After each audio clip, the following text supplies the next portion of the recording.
Hi అండి. అందరూ ఎలా ఉన్నారు? Welcome back to Diya sweet home. ఈరోజు వీడియోలో కారపు సకినాల్ని ఎలా తయారు చేసుకోవాలో చూద్దాము. మీలో ఎంతమందికి కారపు సకినాల గురించి తెలుసు? కారపు సకినాలు చాలా టేస్టీగా ఉంటాయి. ముందుగా ఈ సకినాలు తయారు చేసుకోవడం కోసం 1 కేజీ రేషన్ బియ్యం తీసుకుని వాటిని శుభ్రంగా కడిగి ఒక 3 లేదా 4 గంటల పాటు నానబెట్టుకోవాలి. ఇలా ఒక 4 గంటలు నానిన తర్వాత నీళ్ళన్నీ వంపేసి వడగిన్నెలో వేసుకుని నీళ్ళన్నీ వాడిపోయిన తర్వాత ఫ్యాన్ కింద ఒక క్లాత్ పైన ఒక 10, 15 నిమిషాల పాటు ఆరబెట్టుకోవాలి. ఎక్కువసేపు ఆరాల్సిన అవసరం లేదు. బియ్యం అనేది ఇలా కొంచెం తడిగా ఉండగానే మిక్సీ జార్లో వేసుకుని మెత్తగా గ్రైండ్ చేసుకోవాలి. ఇలా గ్రైండ్ చేసుకున్న బియ్యాన్ని ఇలా జల్లించుకుంటే మనకి చక్కగా మెత్తటి పిండి వస్తుంది. ఇలా బియ్య పిండి రెడీ చేసుకున్న తర్వాత ఇప్పుడు ఇందులోకి ఒక హాఫ్ కేజీ నువ్వులు తీసుకుని వాటిని నీళ్ళల్లో వేసి గాలించి వేసుకోవాలి.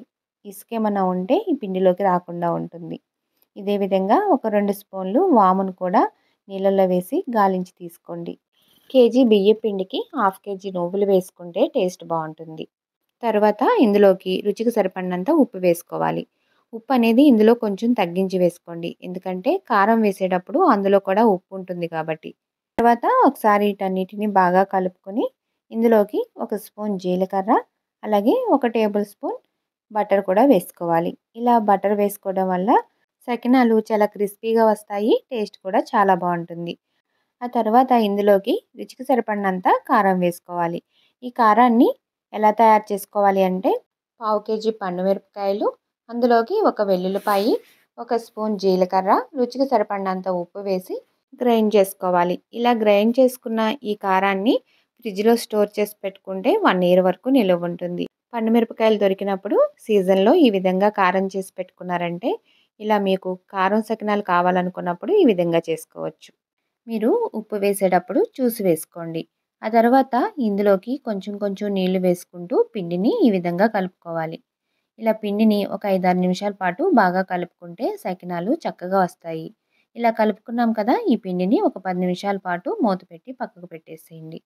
ఇప్పుడు ఏదైనా ఒక కాటన్ క్లాత్ తీసుకొని ఇలా పరుచుకొని ఆ తర్వాత నానబెట్టిన పిండిని ఈ విధంగా సకినాల్లాగా పోసుకోవాలి. చూస్తున్నారు కదా, పిండి మరీ పల్చగా ఉండకూడదు, మరీ గట్టిగా ఉండకూడదు. ఇప్పుడు వీడియోలో చూపిస్తున్న విధంగా ఉండాలి. ఇలా ఉందంటే మనకి సకినాలు వేయటం చాలా ఈజీగా ఉంటుంది. మీరు ఫస్ట్ టైం వేస్తున్నట్లయితే కొంచెం కష్టంగా ఉంటుంది, కానీ ఒక 2, 3 సకినాలు వేసేసరికి చక్కగా ఈజీగా వేసేయచ్చు.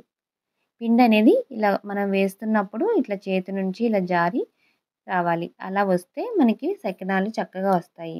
ఇదే విధంగా పిండి మొత్తాన్ని సకినాలు వేసుకోవాలి. ఇలా వేసుకున్న సకినాల్ని వెంటనే వేయించకుండా ఒక 10, 15 నిమిషాలు అలా గాలికి ఆరనివ్వాలి.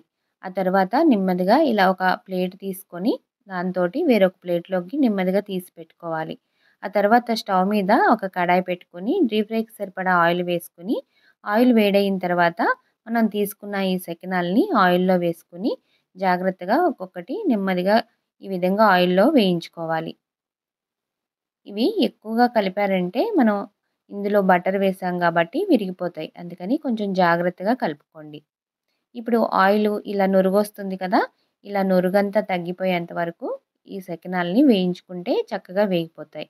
ఇలా 2 వైపులా తిప్పుతూ వేయించుకోవాలి. ఇప్పుడు ఆయిల్ కూడా ఇలా నురుగు తగ్గిపోయింది కదా, మనకి సకినాలు కూడా చక్కగా కలర్ చేంజ్ అయ్యాయి, చక్కగా వేగాయి. ఇప్పుడు ఈ సకినాలను తీసుకొని ఒక గిన్నెలోకి తీసి పెట్టుకోవాలి. ఇదే విధంగా మిగతా సకినాలను కూడా వేయించుకోవాలి. ఇలా తయారు చేసుకున్న సకినాలు స్టోర్ చేసి పెట్టుకుంటే 1 మంత్ వరకు నిలువ ఉంటాయి. ఇవి కారం కారంగా, క్రిస్పీగా చాలా టేస్టీగా ఉంటాయి. మీరు ట్రై చేయకపోతే తప్పకుండా ఒకసారి ఈ సకినాల్ని ట్రై చేసి చూడండి. రుచి అయితే చాలా బాగుంటుంది. అలాగే ఈ వీడియో నచ్చితే కనుక ఒక లైక్ చేయటం మాత్రం మర్చిపోకండి. నా ఛానల్‌ని ఎవరైనా కొత్తగా చూస్తుంటే సబ్స్క్రైబ్ చేసుకుని పక్కనే ఉన్న బెల్ ఐకాన్ క్లిక్ చేస్తే నేను ఎప్పుడు వీడియో అప్లోడ్ చేసినా మీకు వెంటనే నోటిఫికేషన్ వస్తుంది. Thank you for watching.